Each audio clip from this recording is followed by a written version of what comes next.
están en agenda al vino por estas horas y que comenzamos ya el segundo semestre, ya tiene un mes, el segundo semestre y demás, está bien ver bien el impacto que tiene la inflación y todas estas medidas que se ha adoptado el gobierno en estos primeros meses, porque comienza otra vez una discusión salarial acá en la provincia de Buenos Aires.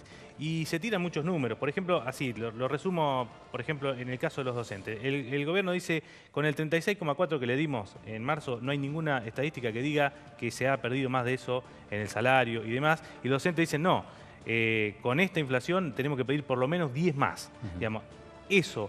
¿Hay alguna forma, vos te parece que hay alguna forma de que alguien lo pueda medir y determinar de alguna manera? ¿Se podrá? Pero además hay algunos estudios interesantes que resultan ser interesantes porque hacen un análisis del impacto de la inflación sobre los diferentes sectores sociales.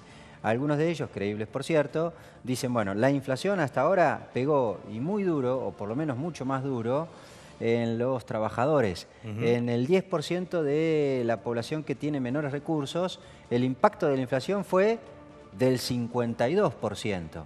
Del mismo modo, y en sentido inverso, el impacto fue mucho menor en los sectores de mayor recurso o más acomodados en la sociedad. Vamos a tratar de que alguien que sabe un poco de este tipo de cuestiones y en todo caso entiende por qué a veces impacta más la inflación en algunos sectores de la sociedad que en otros, nos lo explique. Hablamos de Daniel Arroyo, ex ministro de Desarrollo Social de la provincia de Buenos Aires, actualmente en el Banco de la Provincia, Daniel, ¿verdad? Director del Banco Provincia. Gracias, Daniel, por venir. Un gusto, en serio. Bueno, recién tratamos... Y referente del Frente Renovador. Sí, claro, exactamente, hombre del Frente Renovador.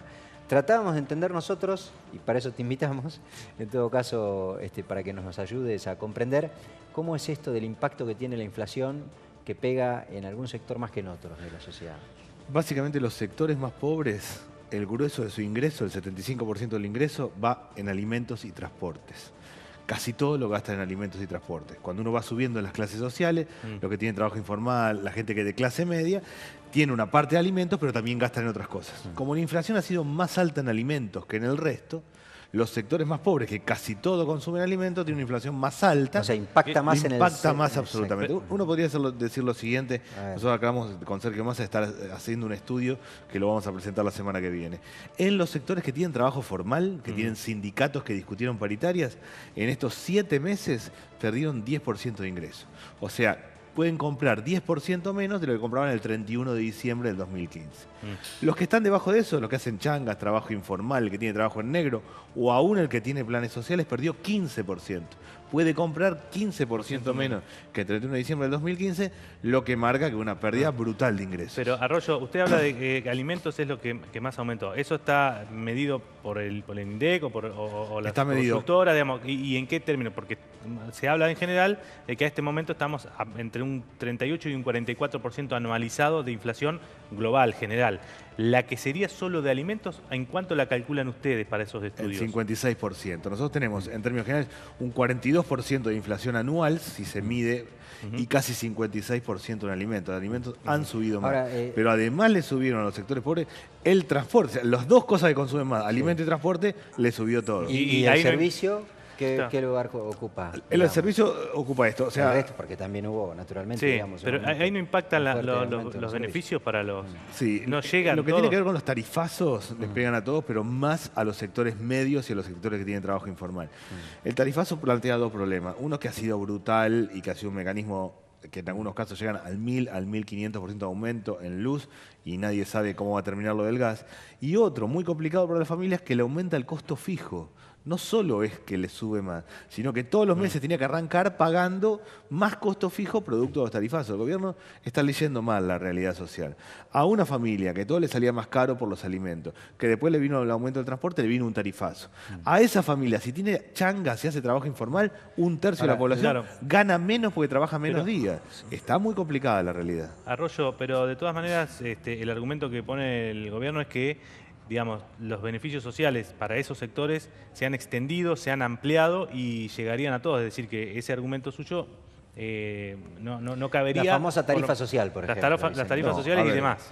El gobierno ha extendido un poco los planes sociales. Primero, no cortó los que había antes, sí en parte el plan Progresar y el plan Fines que tienen que ver con el tema educativo, pero no cortó lo que es la transferencia de dinero. Y extendió la asignación universal por hijo a 500.000 personas más, a monotributistas que ahora por sus hijos cobran asignación universal por hijo. Eso lo extendió. Y también subsidio al transporte, no es que hay más beneficiarios. Además de eso, lo que hizo fue subsidios al transporte por un lado y a las tarifas por el otro. A algunos les llega, a otros no. Claro, ese es lo el punto, concreto, ¿no? El mal diagnóstico está en que el gobierno pensaba que iba a haber 2 millones de personas que iban a tener tarifa social por el tema de la luz y hay 3.600.000. Está explicando que hay un problema social importante y que mucha gente no alcanza. Aún así, todos esos están pagando más. No el impacto que tiene alguien de clase media, que le viene la tarifa plena, pero está pagando más, de modo tal que hay un problema importante. Ahora, acá. si la inflación, o buena parte de la inflación, que es alta, 42 en términos generales, dicen ustedes, anualizada. Anualizada Sí. es la inflación de la Ciudad de Buenos Aires. Claro, se explica. Por alimentos, por transporte y por servicios, son todas cuestiones que están vinculadas a decisiones que tomó este gobierno. Absolutamente. O sea, la pérdida del poder adquisitivo en términos de la capacidad de compra del salario es el resultado, y no hay excusa que darle, de decisiones que ha tomado este gobierno. Absolutamente. El gobierno Atendiendo anterior... a que los precios, por ejemplo, subieron como consecuencia de la devaluación, cuando el análisis original era que la economía ya estaba más o menos dolarizada. a tono con el dólar. El gobierno blue. arrancó creciendo que el dólar ya valía 14, 15, que los precios estaban así, pero resultó ser que no, y cuando puso el dólar a 14, 15, le subieron. Después vino el transporte, volvió a subir. Después vino las tarifas, volvió a subir. La idea de que hay una inflación núcleo, que uno pone las tarifas más caras una vez y después eso no se replica, es teoría, porque al comerciante que tiene que pagar más cara la luz, aumenta lo que tiene que vender, con lo cual sigue aumentando la inflación. Además de eso, se paró la construcción del textil. Además de eso, hay menos trabajo. El que hace changas, el tercio de la población, tiene menos trabajo y además hubo despidos en el sector público y en el sector privado. Yo diría esto, el gobierno tomó un enfermo con 39 grados de temperatura. El gobierno anterior dejó la situación complicada, difícil, empeoró en los últimos 4 años. Le metió un ajuste a ese enfermo y le llevó la temperatura a 41 grados. Objetivamente, en estos primeros 7 meses, una pérdida brutal. Ahora, la de pregunta ingresos. es, digamos, porque ese es el discurso del gobierno, le metió un ajuste que, en términos, digamos, del corto plazo, efectivamente puede haber agravado el cuadro, pero con la idea de que es la solución para que mañana esté mejor, ¿o no hay, digamos, mucha expectativa en ese sentido? El gobierno lo hace con la idea de que entonces, como hacemos un ajuste, va a haber buenas señales al mercado, van a venir inversiones y las inversiones van a derramar sobre el empleo. Esa es la idea. Es una idea muy poco realista. Objetivamente va a conseguir inversiones para el sector financiero, para minería, para soja, para lo que mueve la actividad económica, pero lo que tiene que ver con rentabilidad especulativa o lo que hace a la gran ingreso externo, pero no va a conseguir y no va a mover la construcción, el textil, el metal mecánico, los frigoríficos, las curtiembres. Si no se mueve eso, no hay trabajo en la Argentina. El Estado no está generando ninguna condición para que haya más trabajo. Puede atraer inversiones en el sector financiero, en otros sectores, pero eso nada le va a decir al 34% de pobreza que está mirándola de afuera. En ese contexto que ustedes plantean y que seguramente lo deben percibir en sus recorridas y demás, ¿cuán lejos estamos de lo que habitualmente en política se llama, no sé, estallido social o levantamiento o movilizaciones de estas características, fruto de una necesidad como la que se está generando, de acuerdo con su visión? No, yo lo que diría que es evidente que va a haber como más conflicto en las calles en la medida que los que tienen trabajo están discutiendo nuevamente las paritarias, los que tienen planes sociales van discutiendo, los que tienen comedores comunitarios van reclamándole al Estado, va a haber más conflicto social. Creo yo que una persona hoy que la pasa mal quiere que al gobierno le vaya bien. ¿Alguien que está pasando ¿Cómo mal? es eso? ¿Cómo es? A ver, ¿cómo Yo es? creo que el gobierno se mantiene por expectativas y no por resultados. Una persona que está perdiendo plata, que está complicado, quiere que al gobierno le vaya bien, pero no por Macri, sino porque no quiere volver a empezar, no quiere lío, no quiere que esto sea la eterna historia de viene uno y hay que arrancar otra vez y nos caemos Ahora, de vuelta. ¿Y eso cuánto tiempo puede llegar a durar? Eso hoy es implosión social, no explosión social. Implosión quiere decir que esa persona la pasa mal, se pelea con la mujer, con el hijo, anda tenso todo el día. En algún momento va a complicarse más si el gobierno no hace otras políticas. Con estas políticas, si solo son estas políticas y esta es la línea de acción del gobierno, objetivamente va a aumentar la pobreza, se va a complicar el mercado laboral y objetivamente va a haber más Ahora, lío. digamos, supongo que esa gente que tiene expectativa de que al gobierno le vaya bien,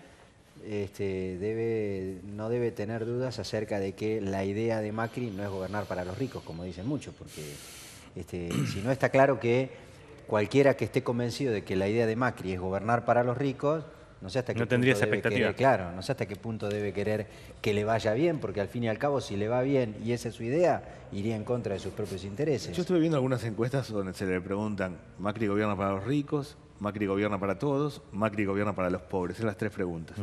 La última, Macri gobierna para los pobres, se tiene 0%. O sea, nadie cree que esté gobernando Ahora, para los él pobres. dice Algunos, que todas las medidas que tomó tienen que ver necesariamente, digamos, como con ayudar a los primeros, a los que menos tienen. pero veamos resultados. Hay más pobreza ahora que en diciembre del 2015.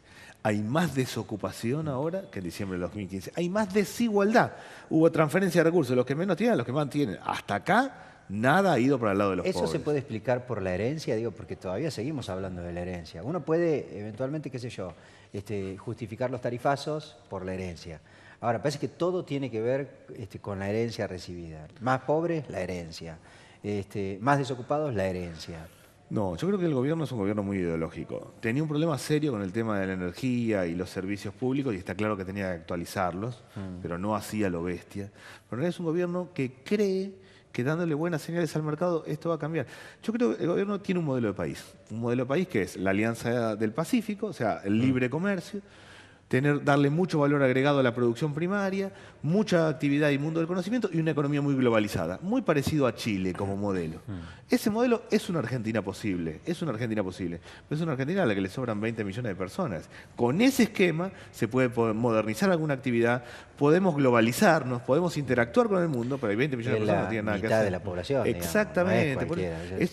El gobierno va a una Argentina, tiene en la cabeza una Argentina posible, pero no una buena Argentina, si alguien piensa en que somos 40 millones y no 20. Licenciado, en ese contexto, digamos, ¿cuál va a ser el camino que va a adoptar a partir de ahora el Frente Renovador, Sergio Massa, digamos, porque hasta ahora, si bien con algunos idas y vueltas o con algunos caminos por ahí un poco más con curvas, estuvo apoyando al gobierno en algunas leyes, en el Congreso, en el Parlamento, en la provincia. Digo, si ustedes tienen tan clara esta idea, esto lo que nos dice usted quiere decir que a partir de ahora ya el Frente Renovador dejará de ser un sostén más de este gobierno. Nosotros dividimos dos planos. Tenemos que acompañar al gobierno en lo que es a su gobernabilidad. La gobernadora tiene que tener presupuesto, tiene que tener las leyes de emergencia que necesitaba.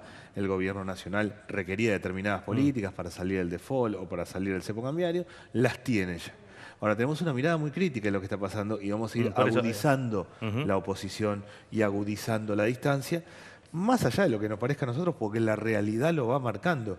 Y vamos a ver un Frente Renovador y un Sergio Massa más crítico sobre cuestiones sociales y cuestiones económicas, porque es objetivo que la cosa va mal. Pero eso se traducirá institucionalmente en algún tipo de decisión. ¿Usted qué opina, digamos? O que charla con Massa, ¿cómo lo ve? Nosotros que hemos charlado y charlamos permanentemente y en estos días venimos charlando mucho con Massa, está claro que eso se va a traducir en presentar proyectos de ley que tengan que ver con lo social, en cuestionar o no aprobar proyectos de ley que no tengan que ver con eso, y poner mucho el acento en que la orientación no es buena.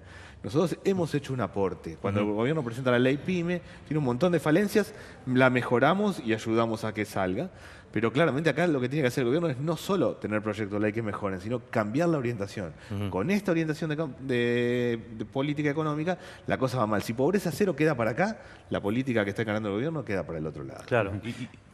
Está bien. Y con respecto a la provincia de Buenos Aires, ¿usted ven alguna diferencia o es lo mismo con otra cara, digamos, con otro nombre, en este caso con María Eugenia Vidal? Yo le creo mucha buena voluntad a María Eugenia Vidal. Me parece que ha interpretado que hay un problema social y de hecho manoteó todos los presupuestos que había y los bajó a lo alimentario. Está volcando dinero en los comedores, lo cual habla bien en el sentido que está entendiendo y mal de la situación social en términos que hay más problemas. De todas maneras, los comedores en la provincia de Buenos Aires reciben 12 pesos y reciben 40 en Capital Federal. Digamos, sí, y ¿no? 12 pesos... O sea, ¿Usted habla de esos comedores o de todos? Parece que los pibes de las escuelas en la provincia de Buenos Aires pueden comer con menos. No, bueno, es que iba a eso básicamente.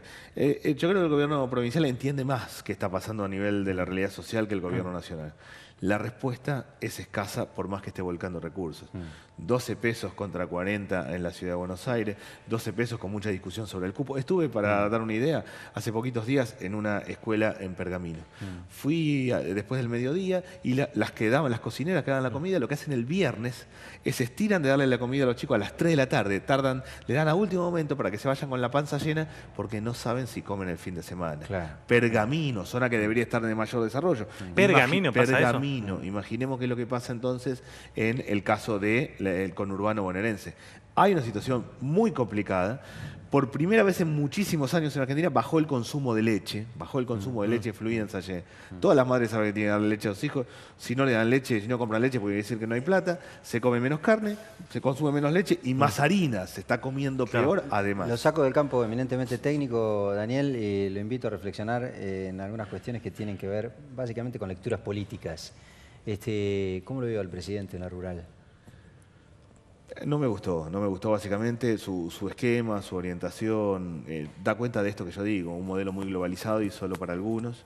No está mal que el presidente vaya rural, sin lugar a duda, pero no le habló al conjunto de la población y no le habló al conjunto de los productores, le habló al conjunto de los productores más grandes, a los que les quitó retenciones, a los que resolvió en parte con el cambio del tipo de cambio, pero no le habló al grueso de los pequeños productores, ni a los tamberos, ni a los que le están pasando mal. De todas maneras, podría argumentar en favor del gobierno, digamos que estaba en un lugar donde había que hablarle a ese sector, ¿o no? Sí, y no está mal que le hable a ese sector. Sí, además le hablar a otros. No queda claro cuándo le habla a otros. Macri hizo campaña en modo zen. Dijo que nada se iba a cortar, que la cosa iba a andar, que se iba a salir, que no iba a haber tarifazo, que no iba a haber devaluación. Y gobierna en modo neoliberal, sin ningún sentido, porque no es lo que la sociedad le está reclamando.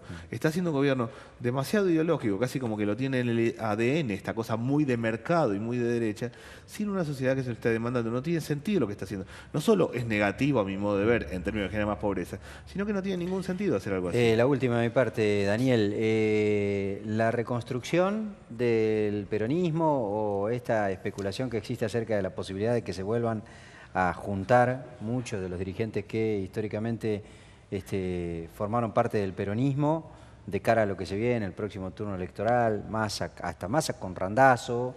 ¿Usted la ve posible, digamos, a esa...? No la veo para el 2017. Para mí, para el 2017 vamos como el modelo español de varios partidos, 3 o 4 partidos importantes. Sí. El Frente Renovador nosotros queremos ampliarlo, que parte del dirigente del PJ vengan con nosotros, que Margarita Stolbizer también, ampliar el espacio, pero bueno, no como una si fusión. está Margarita Stolbizer, no creo que... Bueno, hay que ver quién es, cómo y de qué manera. Hay que ver quién es, cómo y de qué manera, pero hay que ir ampliando. Yo aspiro a que el Frente Renovador amplíe su mirada para los sectores más pobres y también su mirada anticorrupción, y por eso esta idea. Pero no va a haber fusión ni acuerdo. Creo que en el 2017 vamos a competir. Aspiro a que Sergio Massa gane en el 2017 y después tal vez pueda haber alguna alianza más grande. Pero ya está postulando Massa para senador directamente. A mí me encantaría, sí, claramente. Me encantaría que fuera candidato a senador. Me suena que es lo natural. Esto falta un año todavía, falta mucho tiempo. Pero alguien ahí le dirá, digamos, es cierto que en todo caso no es nada más que un reproche que uno le puede hacer al Frente Renovador, porque ocurre en todas las frentes políticos. Sergio Massa el año próximo vence su mandato como diputado en la provincia de Buenos Aires. Sí. Ah, perfecto. Entonces, en 2013 está bárbaro que pueda ser cumpliendo candidato a senador. Perfecto. Sí, está bien, pero digo, ¿cómo se entiende esto de sumar a Margarita Stolbizer pero ir en elecciones aparte, digamos? ¿Cómo sería? ¿Acercarse? No, yo creo que tenemos que tratar de ampliar y trabajar todos juntos lo más que se pueda. Falta un año, falta mucho. El Frente Renovador es la ancha avenida del medio que tiene que ir ampliándose hacia el lado de más republicanismo, menos corrupción, y hacia el lado de más justicia social. Ahí se le va a complicar porque Margarita Stolbizer sí que no puede ir como diputada, por una cuestión interna de su propio partido, sí, digamos, no porque porque haya ningún límite en ese sentido. Veremos, por ahí ahí capaz si que... va Margarita le va a tener que disputar, o salvo que vayan Massa Stolbizer, digamos, no sería para senador. Nada malo. ¿Qué sería, no? Bueno, licenciado Daniel Arroyo, ex ministro de Desarrollo Social, director del Banco de la Provincia, ¿se puede hacer algo desde ahí, desde su lugar, o es...? Yo soy un director por la minoría y sí puedo hacer algo, que es trabajar mucho el tema microcrédito y crédito a los sectores pobres, en lo que creo y lo que trato de hacer en el banco. ¿Tiene algo para decir acerca de los informes del Banco de la Provincia de Buenos Aires que se difundieron en los últimos días con algún nivel de acusación a la administración de Scioli? No, que justamente se está evaluando. Creo que la acusación ha sido muy fuerte sobre Scioli y la justicia tendrá que avanzar. Verdaderamente, yo que entiendo de estructura bancaria ahora, pensar que puede haber transferencia de dinero en efectivo tan grande es algo muy difícil en la estructura bancaria argentina ya desde hace muchos años, pero habrá que avanzar y ver exactamente qué ha pasado. Gracias, bien. Un gusto. Muchísimas gracias. Bueno, muy bien, en un ratito ya seguimos, no se vayan.